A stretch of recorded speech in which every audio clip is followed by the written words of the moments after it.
তাহলে দিদি আমরা এসে পড়েছি। হ্যাঁ এসছো? হ্যাঁ এসে পড়েছি। বসবে না, এখনই ফুচকা খেতে যাবে?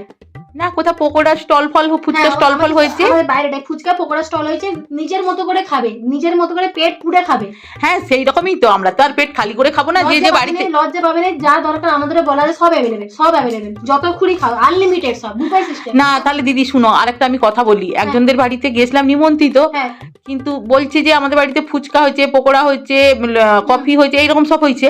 আবার যারা দিচ্ছে আমরা সব ওপেন শুনলাম যে কম কম দিবে। কি ছোট লোক, কি ছোট লোক, এরকম কেউ পড়ে? তুই তাহলে নিমন্ত্রণ করেছিস যখন, করে আবার যে যাদেরকে বস করেছিস তাদেরকে বলছিস যে চাইলেও দিবেনি, কম কম দিবে।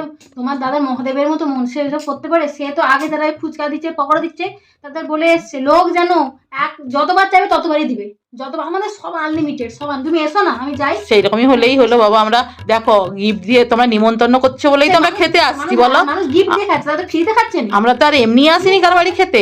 এইরকম আমি কানে শুনে ফেলেছি জানো, কি লজ্জা আমার। ওই জন্য না আমার ধিৎকার এসে গেছে যে কেউ নিমন্ত্রণ করলে আমি খেতে যাবো না, আর খেতে গেলেও আমি ফুচকা আর পকোড়া স্টলের দিকে যাবো না। করেছো আমাদের বাড়িতে ওই নিয়ম নেই, তুমি যত খুশি খাও। এসো, আমার সব কুটুম সাক্ষাৎ রাখছো, তাদের সব আমন্ত্রণ। আচ্ছা সবাইকে ঠিক মতো পকোড়া পকোড়া দিচ্ছ তো না? কি করো তাহলে বৌদি কটা করে দেবো বলুন তো? হ্যাঁ কটা করে? একবারে দুটো করে দিয়ে দিবে, একবার তুমি দুটো করে দিবে, তারপরে যদি ফের আবার চাইতে আসে একটা করে দিবে, নাহলে এমন আব্বা সবাইকে বলবে ভাজছে ভাজছে, এরকম করবে, বুঝেছো? আর এখানে আমি আম দিয়ে গেলাম, দেখো এখানে প্রচুর আম আছে, একটা একটা একটা আম শরবত করবে, টুকরো টুকরো করে কেটে শরবত করবে। ওই আম পোড়া শরবত। আচ্ছা একটা আমি একজনের জন্য, একটা তিনজনের জন্য, এটা 3 ভাগ হবে, সেই বুঝে তোমরা করবে, তোমাদের বসে দায়িত্ব। লোকজন এখন হু হু করে আসবে।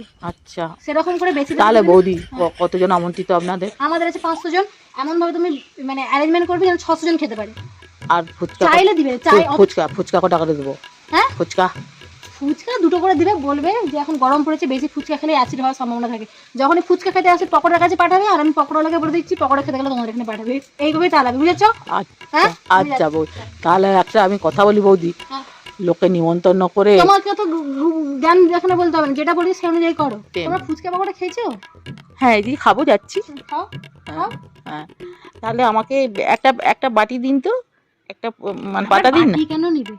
ওটা করেই বা এখন ফুচকা খাবে, সেইটাও মিন কোর্সে বসবে ভাত ভাত খেতে, পাতির দরকার হাতে। তাহলে ফুচকা যাওয়ার সময় খেয়ে যাবে। এখন আমি তোমাদের তো বললো ফ্রাইড রাইস হয়েছে সব, আগে ওইগুলো খেয়ে নি পেট ভর্তি করে। না না ওসব আগে নয়, আগে তোমরা এইখানে খাও, এখানে পেট হাফ ভর্তি করে, বাকি পেট ওখানে ভর্তি করবে। ফুচকা পকোড়া খাবে না, তোমাদের জন্য এত অ্যারেঞ্জমেন্ট।